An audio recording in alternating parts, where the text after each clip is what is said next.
Hey y'all, I'm here with a couple more gravity examples. As you can hopefully tell from the fact it says gravity examples right there. So I got two problems here to do. They both have a little bit of a point to them, a little bit different from what we've done. So the first one is you got an elevator. It's lowering at 4 meters per second and is 10 meters off the ground when someone drops a ball off it. How long will it take for the ball to hit the ground? Right, so as with all of these problems, we want to start with um, what we know. So it's in free fall, it's a ball, so we can know that acceleration is negative 9.8 meters per second squared. We probably know that displacement, right? So we have this, I should draw on this first. We have this like elevator, and the ball is dropped out of it. And this is 10 meters. So displacement is negative 10 meters. I need one more piece of information, and that's the v initial. So the big thing here with initial velocity is that is the question of what does it mean to drop something? So if I drop something, what am I doing to it?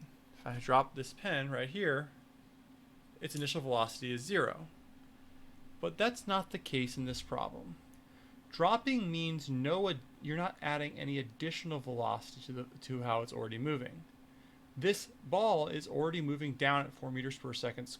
4 meters per second. That's what it's doing. That's because the elevator is moving down. So we have to say this initial velocity is negative 4 meters per second. Okay. And we are looking for time.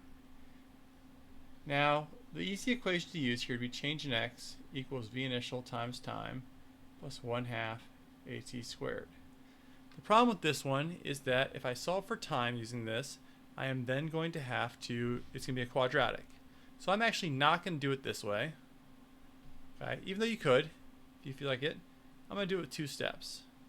I'm going to do the v final squared equals v initial squared plus 2a delta x. V final squared equals negative 4 squared plus 2 times 9.8, negative 9.8 times negative 10. Do this, you get 16 plus 196. And V final comes out, the final velocity, or the velocity right before it hits the ground. Remember, we talked about this, I think, in class, right? That the final velocity is the moment right before it hits the ground. We know that like the ball is going to rest on the ground and it's going to have a velocity of 0 after it hits the ground. But that's because when it hits the ground, the acceleration changes. So we're looking at the moment right before it hits the ground. And it's going to be a velocity of negative 14.6. Okay. So now I have to find time. And now I can find time with the easy equation, right, which is v final equals v initial plus at. So this is, right, negative 14.6 equals negative 4 minus 9.8 times time. If you solve that out, you get time is 1.08 seconds. So again, the big takeaway here is that if something's dropped, that means it has the same velocity as the dropper, not that it's got an initial velocity of 0. All right, this second one's a little bit more complicated, so we're going to work on that. We've got a hawk is carrying a mouse upward, and it reaches 12 meters below the ground, it drops the mouse. Now, again, we've got the dropping thing, but hopefully we've already sort of covered that and satisfied it. So we've got this mouse here. Tail, little head, little feet maybe. Okay, and it's going upwards. And it starts out 12 meters above the ground.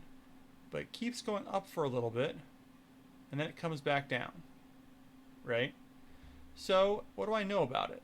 Well, okay, let me show you. I want to find what this maximum height is here. So I need to find this distance, this x. If I can take that x, I can add it to 12, and then that will give me the answer. Okay, so how do I do this? So I'm thinking about just this x part here.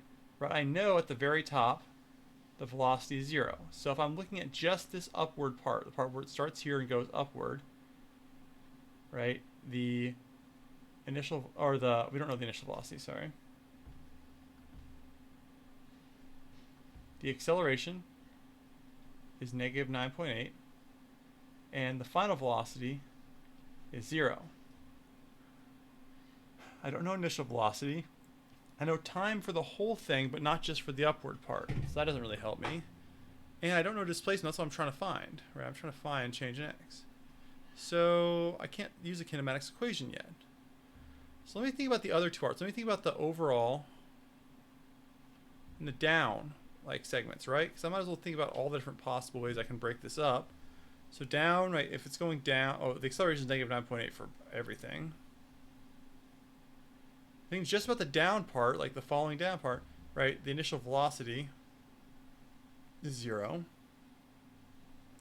That doesn't really help me. So I've got acceleration is negative 9.8 for the overall part. I've got time is 2, and this one I have displacement is negative 12. So we've got some value there. We got three things. I can solve for initial velocity, or I can solve for final velocity. But how do either of those help me? Well, so think about what initial velocity of the overall segment is. Initial velocity of the overall segment is the velocity here, which is also the initial velocity of the upward part. So if I find initial velocity, I can use that. So if I'm just looking just at the overall segment, right, I've got change in x is v initial times time plus 1/2 at squared. This time I can use this equation because I'm not trying to find t. So I've got negative 12 equals v initial times 2 minus 4.9 times t times 2, right, squared. Okay. So as I work through this, I've got negative 12 equals 2v initial minus 19.6. This becomes 7.6 equals 2v initial. V initial is 3.8 meters per second. Again, what's important about this is this v initial is also the v initial of the upward part. Now, we could do the same thing for the downward part. We could find v final for the upward part, or for the overall part, and that would become the v final of the down, right? Because it's the final velocity of its entire path is also the final velocity of just the downward part. Okay, but we don't actually need to do that. We can just do it with one thing here. So now I got to find change in x, and I've got those variables. I can do v final squared, v initial squared, plus 2a change in x, right? So I have 0 equals 3.8 squared minus 19.6 times x.